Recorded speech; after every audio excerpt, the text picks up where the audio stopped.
I'd like to welcome you today to today's presentation on texting and teenagers.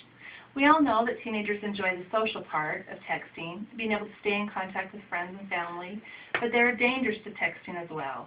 One of those dangers is cyberbullying, the act of high-tech bullying where they're able to send messages on your phone. Another is sexting, which is sending pornographic pictures by the phone.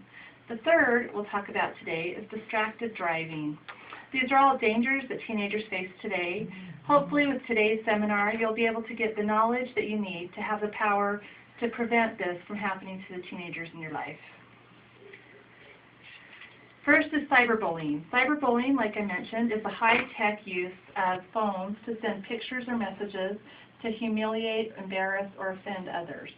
It's commonly used to share other people's secrets, to out something they didn't want told, or to impersonate the person, to spread rumors or such. A study done by Gustavo Mesh, he shows us the indicators of becoming a victim of bullying. One of those is how much time is spent online, specifically in social websites, chat rooms, or forums. If the time spent online is done for research or in individual games, such as a game where you play by yourself or get scores against others, there's a minimal chance of bullying. If the time spent online is in the forums and such, there's a much higher risk of becoming a bully, becoming a bullied victim. The hardest part about stopping and preventing the bullying is that it's not done in a traditional way where it's easy to spot or you can physically remove one of the parties to protect them.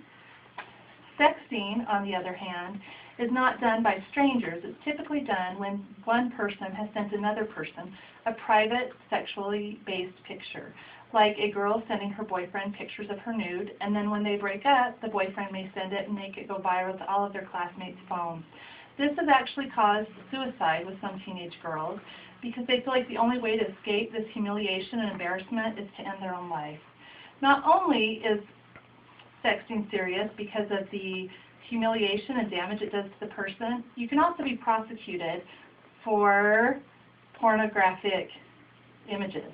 You can even be registered as a sexual offender at a young age just because of the sexting. The third one is obvious. Driving distracted. We all know what it's like to be behind someone and see them swerving around the road and know that they're not looking at their phone. The study that we've got here by AAA Foundation for Traffic Safety, this is just showing you the percentage of drivers who admittedly text or email while driving. The percentage that is the highest, at 51.4%, is the ages of 16 to 19. Not only is this an immediate concern where they are the most inexperienced drivers, but also as you see how it decreases and goes to very minimal by the age of 65, as this age of 16 to 19 continues to grow older, they're expected to continue to text and drive. It seems obvious that all we need to do is to educate them on the risks of texting and driving, but in the same study in 2009, 94.2% actually admitted they were fully aware of the dangers of texting and driving, but they didn't quit anyhow. So there has to be more peer pressure or other negative consequences to show them of the dangers. In conclusion, with this information we know that we need to let others become aware of the dangers of texting and driving, sexting, and cyberbullying so that we can prevent it. If they understand the risks and the consequences, hopefully that will help. Do you have any questions? Yes. What is one explanation teenagers use for texting while driving? They feel like they can do it so quickly they could actually do it blindfolded, so they don't feel like they're taking any time away from the road. Any other questions? Yeah, what is the difference between sexting and using pictures for cyberbullying?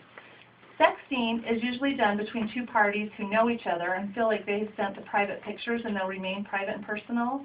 Cyberbullying, if the pictures are of someone in a compromising position, embarrassing or humiliating position, only one person is aware that the pictures were even taken, and those pictures are posted without their permission. What can we do to help decrease the risks of texting for teenagers?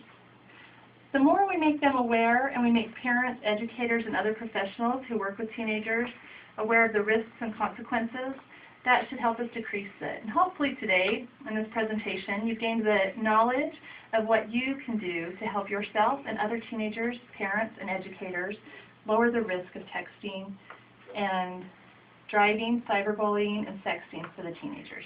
Thanks.